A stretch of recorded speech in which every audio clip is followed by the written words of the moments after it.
This here is Social Over Coffee, and today we talk about influencer marketing.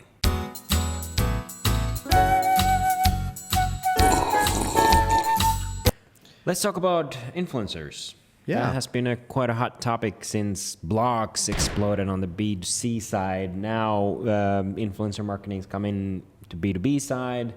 What do you think of it? Instagrammers, Snapchatters, talk about the influencers. YouTubers, there's bloggers. a huge following in a number of social media services that are now being used for marketing purposes. I'm not sure if it's a good thing.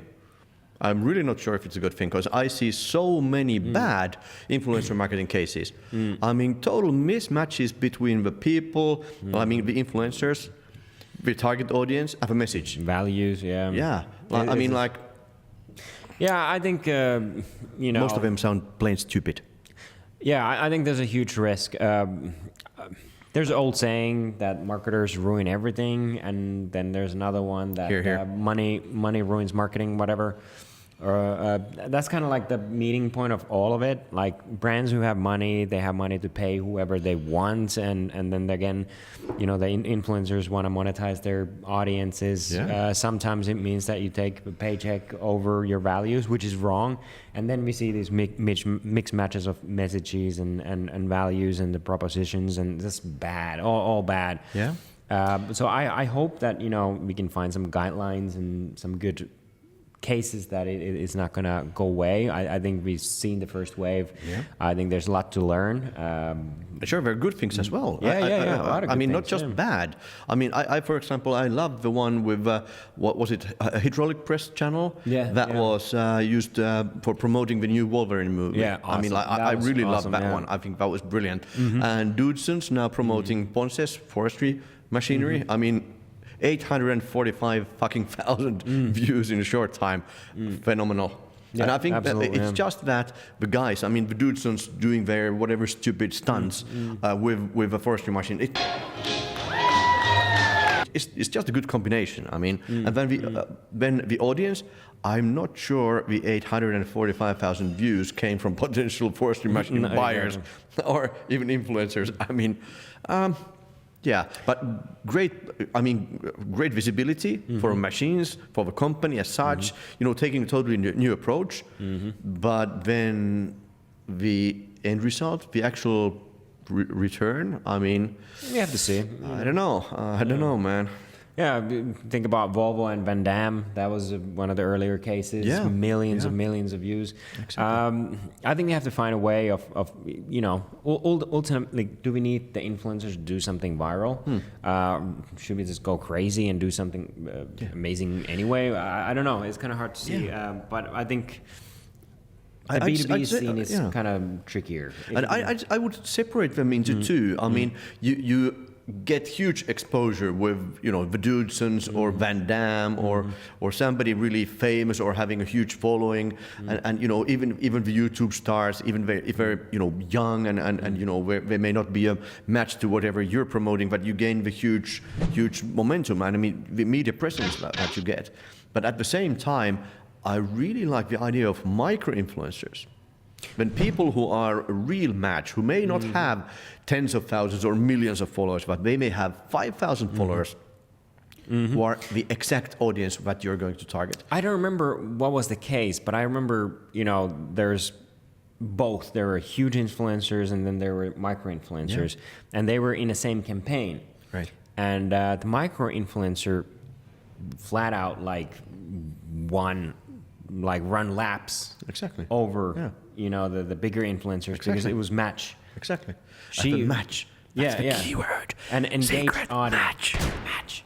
And engaged audience who actually care what they have to say. I think there's a lot of with these big accounts, they're starting to get a lot of bots, following because it's a big whatever. And it feels sort of more genuine when a real person, somebody who's not famous or celebrity or doesn't have millions of followers of whatever, but rather have that particular sort of thing that you relate to or that you sort of feel that we're talking about your topics and stuff like that. I think there's a great potential there. Yeah. Back again to that, don't count the people you reach, count the people that matter. Like if I've heard that before. yeah. And if I think about my own YouTube, I have a fairly small audience. I have like about 200 subscribers, whatever. Yeah. But I feel like, you know, it's such a niche area that they want to hear what I have to say. They Right. engage, they, you know, like ask me questions, whatever. I think there's value in that, and for me personally and professionally, it's been a good source of inquiries and all that. Yeah. And I don't personally seek out the fame or anything, because I know that, you know, it's this tight community. I think the niche communities will be a big thing. Either you Right. being a business influencer, you write blogs. I think if you have a small audience, that's more valuable than a broad audience in the future. I think these niche markets and niche influencers are the way to go in the future. I sort of feel like having a combination, because I do have a fairly large following on LinkedIn, but at the same time, I do not personally know all of them, so no worries. I've just collected a lot of people there that somehow have related to something that I've done throughout the years. But I believe I could segment. I could find certain niches. I could find out of that 50 whatever thousand people in my LinkedIn accounts. I mean, I could identify like 2,000 people within a certain age group, certain industry, certain seniority, and whatever skills or industries, and I could target those. Yeah, and of course, within LinkedIn, my kind of tool is that I could also export my LinkedIn network, and I could take them out to my HubSpot and do a bit of marketing automation and try to identify who they are, and then I would be able to actually influence this particular group of people rather than just shooting out and hoping to hit something. Exactly. So, that's like if you have the shotgun method, just like blasting away. But I think that's a very good point, that even if you have a big audience, you can always segment down. Exactly. And I think like a newsletter list is a good way. You publish a content that has a little bit of different themes, and you see who goes to which category and who's interested in what, and then segment and something segment downloadable, perhaps. Exactly. And people you would they rather than you trying to segment them, they will be the one doing actually the segmentation themselves, because they have for themselves. They have told that they are interested in that particular item that you're sharing. So I think that's value, that even if you're larger, don't use the large audience to blast all of them, segment and then target. But then it comes to channels. Personalized. I think it comes down to channels as well. Oh, sorry, I'm interrupting you all the time. No, I'm really passionate about micro-influencing, and I think this is a huge opportunity. So that's, I think that depending on which channel you have gained your following, some of the channels allow you to really go down and deep into who these people really are, and some channels like Snapchat, you have absolutely no fucking idea. That's why I hate Snapchat. Snapchat is dead, by the way. If you didn't know that yet, then watch the first episode. Yeah, watch the first episode. It's dead. So but within certain channels, you're definitely stronger and more able to actually identify who the people are and do the segmentation, as well as then focusing on your target audience as well, creating particular content. That's why I, for example, love LinkedIn company pages. This has become a LinkedIn promo video by now, if you haven't noticed. But LinkedIn company pages allow me to choose within my followers who are going to see my content. So I could actually narrow down to a fairly small group of people. So I mean, YouTube, you can't segment and target, but you can see who is the audience, and you can say flat out if it's interesting or not for your audience. But anyway, I think the guideline would be that instead of looking at the sheer size of your audience or network, just look at how engaged they are, and if the value is there, and if you think as an influencer that you can achieve what the company is asking for. Because I think if you take on something that doesn't support your values and is not interesting or valuable for your audiences, you kind of shoot yourself in the foot there. I don't think we have seen good cases on B2B side yet. Not many. If you have some, please comment below and let us know. Yeah. Would love to hear. Yeah, exactly.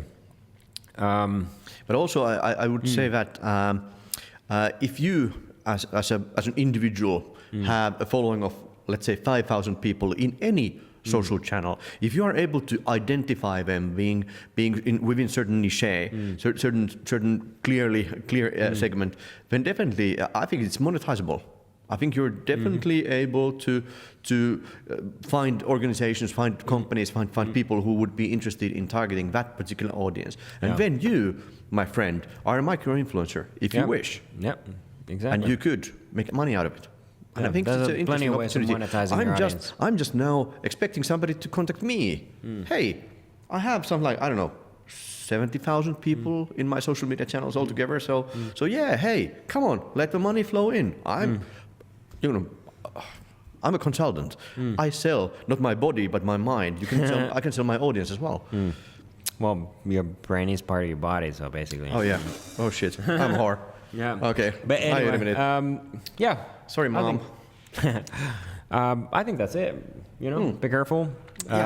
Be careful. Be out there. open to new possibilities. I think there's tons of ways of monetizing your audiences. I think if you're really interested in doing something, just outreach, ask for companies, and be proactive. I think this is going to be an interesting year. I think we have to wait and we have to come back to this once we see some of the cases. But, Definitely. Yeah. I'm game. Yeah. And leave comments with hashtag Strömsö so we know that there's somebody out there that we could identify and being interested in certain topics. And do give us pointers as well.